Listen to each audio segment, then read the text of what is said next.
దీని స్తోత్రాలు. నాకు చెవిలో నొప్పి పడతాను. చెవిలో నొప్పి పడుతుంటే ఏసు రక్తం వేసుకుంటే తగ్గిపోద్దని నేను నమ్మకని నేను ఏసు రక్తం వేసుకున్నా. తగ్గిపోయింది. మా ఆయన చెవి నొప్పి అంటుంటే వారం రోజుల నుంచి చెవి నొప్పి అంటుండు. తగ్గలేదు. అమ్మాయి నూనె కాబెట్టి అంటే ఎందుకు ఏసు రక్తం వేస్తానని చెప్పని ఏసు రక్తం వేసిన. ఒకరోజు వేసిన, మళ్ళీ సాయంత్రానికి మళ్ళీ ఇంకొక పూట వేసిన. 2 పూటలకే నొప్పి తగ్గిపోయింది. నూనె కాబెట్టేయమన్నాడు. నేను వేసరత్వం వేస్తేనే 2 పూటలు వేసిన. నువ్వు డాక్టర్ కదా, మరి నువ్వు డాక్టర్వి. దేవుడు నిన్ను డాక్టర్ని చేశాడు. హల్లెలూయా, ఆమేన్. ఇప్పుడు ఏమైపోయిందంటే ఏమైనా నొప్పిస్తే ఏమి వేసుకుందంటే యేసు రక్తం ఏమో తగ్గిపోయిందంట. వాళ్ళ ఆయన చెవి నొప్పి అంటున్నాడంట. ఉండు, నీకు తగ్గేటట్టు చేస్తానని ప్రార్థన చేసుకుని యేసు రక్తం తీసుకెళ్ళి వేసిందంట. 2 సార్లు ఏం కాలని తగ్గిపోయిందంట. గట్టిగా చప్పట్లు కొట్టండి, గట్టిగా కొట్టాల. హల్లెలూయా. ఏ డాక్టర్ అంటే ఏమా? విశ్వాసము డాక్టర్. హల్లెలూయా. ఏ డాక్టరు చెప్పండి? మనమందరం ఎవరివి? విశ్వాసపు డాక్టర్లమే. గట్టిగా చప్పట్లు కొట్టండి, గట్టిగా. హల్లెలూయా. గట్టిగా కొట్టాలి. తక్కువ కొడుతున్నారు ఎందుకని? కొట్టండి గట్టిగా. చేతుల్లో ఏమో పెట్టుకున్నారా? అయ్యగారికి అమ్మగారికి వందనాలు. నడుము నొప్పి తగ్గింది, ఈ కాలు నొప్పులు తగ్గినాయి, నా ఒళ్ళు కూడా జిలగా ఉంది. జిల కూడా తగ్గింది. జిల తగ్గిపోయిందా? ఇప్పుడు ప్రార్థన చేస్తుంటేనే గట్టిగా చప్పట్లు కొట్టి గట్టిగా దేవుని మహిమపడదాం. యేసుకే మహిమ. హల్లెలూయా. అయ్యగారికి వందనాలు, అమ్మగారికి వందనాలు. అయ్యా, నాకు క్యాన్సర్ జబ్బు వచ్చింది. క్యాన్సర్ జబ్బు? క్యాన్సర్ గడ్డలలో చాలా వరకు బతకనని చాలా మంది ఆశలు వదిలేరు. మా బంధుమిత్రులందరూ కూడా ఆశలు వదిలేరు. దేవుడి చిత్తము ఇంతకీ చూపించుకొని ఇంటికి వచ్చినాక కొంత నీరసంగా ఉంటున్నది. నీరసం లేదా తలనొప్పి, కాళ్ళు నొప్పులు, నడువులు తీపులు గట్టుంటుండే. తగ్గితే సాక్ష్యం చెబుతానని ఒప్పుకున్నా. నొప్పులు తగ్గినాయా? నొప్పులు తగ్గినాయి. అసలు ఇప్పుడు ఆ నొప్పులు లేవా? ప్రార్థనలో ఇప్పుడు ఏకీపిస్తున్న నొప్పులు తగ్గిపోయినాయి. ఆ గడ్డ కూడా మాయమైపోవును గాక. రేపు నువ్వు టెస్టులకు వెళ్ళినప్పుడు ఎక్కడుందమ్మా గడ్డ అనాలా? చప్పట్లు కొట్టి గట్టిగా కొట్టాల. హల్లెలూయా. మోకాలు నొప్పులకి 5 రోజులు తగ్గిపోయిందా? ప్రార్థనకు వస్తాను అనుకున్నా. తగ్గిపోయిందమ్మా?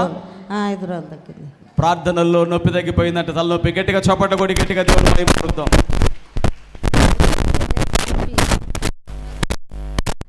ఇవన్నీ గుండెలు అన్ని నొప్పులు తగ్గినాయి. నేను ఆధారాలు వచ్చిన ప్రభు స్వస్థపరిచాడు. గట్టిగా చప్పట్లు కొట్టి గట్టిగా దేవుని మహిమపడదాం. హల్లెలూయా. నాయనా, నేను 10 ఆసుపత్రులు తిరిగినండి. 10? ఈ గుండె నొప్పికి నడుచుంటే ఆయాసం అల్లాడిపోయినా. రేత్రి తన్ని మంగళవారం తెల్లార్తలు నేను వస్తాను ఈ చర్చికి అంటే ఆ రాత్రి తగ్గిందండి. నువ్వు అనుకుంటుంటే కానీ రాత్రి ప్రభు స్వస్థపరిచాడు. తగ్గింది. సాక్ష్యం చెప్పడానికి వచ్చాను. ప్రార్థన చేసుకుంటుంది. అయ్యా నాకు తగ్గితే రేపు వెళ్ళి నేను సాక్ష్యం చెప్పుకుంటాను. మొక్కుబడి చేసుకున్నారు. గట్టిగా చప్పట్లు కొట్టి గట్టిగా దేవుని మహిమపడదాం. హల్లెలూయా. కోటమ్మా, మాది నాయుడిపాలెం. ఇంతకుముందు 5 వారాలు ఇక్కడ ప్రార్థనకు వచ్చిన నాకు ఒంట్లో బాగలేకపోతే స్వస్థపరిచింది. అప్పుడు సందా వేసిపోయినా. మళ్ళీ మా అబ్బాయి 1000 రూపాయల కానుకలు కొంచెం కష్టంగా ఉంది, డబ్బులు దొరకలేదని దేవుడే తండ్రి నేను మంగళవారం ప్రార్థనకు వచ్చి సాక్ష్యం చెబుతానని వాళ్ళక మరుసటి రోజు ఎవరో ద్వారాగా సాయం చేసిండని 1000 రూపాయల కానుకలు. ఓకే, దేవుడు నీకు మీరు ప్రార్థన చేసుకున్నావు, దేవుడి సహాయం అందిందంటే వాళ్ళకి కృతజ్ఞతగా కానుక తీసుకొస్తున్నారు. గట్టిగా చప్పట్లు కొట్టి గట్టిగా దేవుని మహిమపరుద్దాం.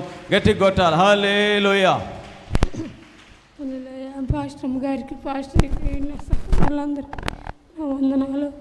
నా పెద్దమ్మాయి కొడుకు బడి నిలిచి పడితే గాయములు పడి ఏడుస్తూ ఉంటే ఎస్ఐయా నీ మంగళవారం ప్రార్థనకు వచ్చి సాక్ష్యం చెప్పుకుంటా నా మనోడు బాగుంటే అని ఒప్పుకున్నా. తగ్గిపోయిందా? తగ్గిపోయింది. వేలదారి పనికి పోయిండు. మళ్ళీ నాకు చిన్నమ్మాయి పిల్లలు 3కి జ్వరాలు, ఆ పిల్లలకి పుండ్లు లేసి అల్లాడుతున్నారు. ఇండిషన్లు చెప్పితే తగ్గల.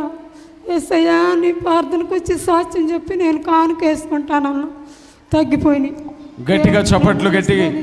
విశ్వాసము ద్వారా గొప్ప కార్యాలు జరుగును గాక. ఆమేన్. చిన్న అమ్మాయికి 3 ఆడపిల్లలు. ఆడపిల్లల తర్వాత నేను ఏసు రక్తం చేసపోయి దేవుడా ఒక్క మగపిల్ల నన్ను అని కోరుతాను. అబ్బాయి తగ్గిపోయిందమ్మా. గట్టిగా చప్పటి కొడి గట్టిగా దేవుని మహిమ.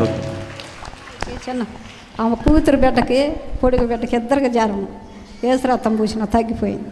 కొడుకుని ఎలా అయింది పోయి దేశం మీద పోయిండు. సాక్ష్యం చేస్తాం, ఫోన్ మాట్లాడితే సాక్ష్యం చేస్తాం. ఫోన్ మాట్లాడి తిరిగి మళ్ళీ మాట్లాడా. రైట్. ప్రార్థన గొప్ప కార్యం చేస్తుంది. ఆ వెళ్ళిపోయినటువంటి కుమారుడు కూడా తిరిగి మరలా మాట్లాడాడంట. గట్టిగా చప్పటి కొడి గట్టిగా సమాధాన పరిచే దేవుడేసైకే మహిమ కలుగును గాక. అన్నయ్యకి అక్కయ్యకి వందనాలు. నా యొక్క సాక్ష్యం ఏంటంటే, నా కుమారుడు కుర్చేట్లో గురుకుల్లో చదువుతున్నాడు. అబ్బాయి బాత్రూంలో జారి కింద పడ్డాడు. కింద పడి తలభాగం ఇక్కడ దెబ్బ తగిలింది, గడ్డలక్క తయారైంది. మేము పచ్చి అక్కడ ఉన్నాం దేశాన.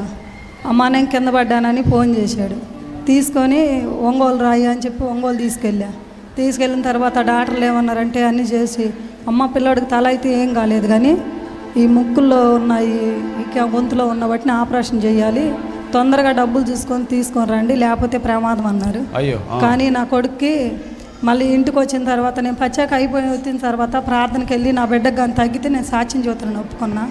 మళ్ళీ ఒంగోలులోనే రిమ్స్కి తీసుకెళ్తే అక్కడికి వెళ్ళిన తర్వాత అన్ని స్కానింగ్లు తీసి అమ్మ ఏం లేదమ్మా నీ కొడుక్కి, నువ్వెందుకు భయపడుతున్నావు అంటే, సార్ అలా కాదు నా కొడుకు అయితే ఆపరేషన్ చేయాలన్నారు, అందుకే నాకు భయం వేసి వచ్చాను, నేనైతే దేవుడిని అడుక్కుంటున్నాను ప్రార్థిస్తున్నాను అంటే, అమ్మ నీ దేవుడే నీకు స్వస్థపరిచాడు, నీ బిడ్డకి ఏం లేదని దేవుడే నిన్ను స్వస్థపరిచాడు డాక్టర్ గారు అన్నారన్నమాట. గట్టిగా చప్పట కొట్టి గట్టి కొట్టాలా. యేసయ్యకే మహిమ. నాకు పచ్చాక నుంచి వచ్చిన తర్వాత గ్యాస్ ట్రబుల్ లాగా వచ్చి గుండెకి 40 మీద కొట్టుకుంటుంది. నా గుండె కొట్టుకుంటుంటే 1 గంట అప్పుడు నా భర్త నా బిడ్డ ఇద్దరు కలిసి నాకు చెప్పకుండా ఏడుస్తూ ఉన్నారు. అమ్మాయికి ఆటోకి వచ్చే సూచనలు ఉన్నాయని డాక్టర్ చెప్పారంట. నాకు చెప్పకుండా ఏడుస్తున్నారు. నాకు ఏమైందో చెప్పండి అంటే చెప్పట్లా. సరే చెప్పకపోతేలే నేను వస్తాలే అంటే అంబులెన్స్ పెట్టారు, ఒంగోలు తీసుకెళ్ళారు. గబగబా ఐసీలో తీసుకుపోయారు. నాకు పరీక్షలన్నీ చేశారు. అమ్మ ఈరోజు రేపు ఉండాలా అన్నారు. సరే సార్ ఉంటానని చెప్పి ఉంచారు. తర్వాత అన్ని పరీక్షలు చేస్తుంటే నేనేమనుకున్నానంటే, దేవుడా నా బిడ్డని ఎట్ట స్వార్థపరిచినవు అలాగే నన్ను స్వార్థపరిచయ్యా, నేనైతే మంగళవారం ప్రార్థనకి వెళ్ళి సాక్ష్యం చెప్పుకుంటా 5 వారాలు వెళ్తానయ్యా అన్న. సరేనని అట్నే మరుసటి రోజుకి ఏం లేదమ్మా నీ గుండెల్లో, నీకేం లేదు, నువ్వు భయపడాల్సిన అవసరం లేదు, ఇదంతా గ్యాస్ వల్లేనని చెప్పి నా దేవుడు నన్ను స్వస్థపరిచాడు. నాకు అనుకున్న కార్యాలన్నీ సమస్త మహిమ యేసయ్యకే కలుగును గాక. ప్రార్థించిన వారి ప్రార్థనలకు దేవుడు జవాబిస్తున్నాడు. గట్టిగా ఏం తీసుకొచ్చావు? బియ్యం కట్ట తెచ్చావు, అనేకులకు భోజనం పెడుతున్నావు. హల్లెలూయా. గట్టిగా చప్పట్లు కొట్టి గట్టి కొట్టాలి. హల్లెలూయా.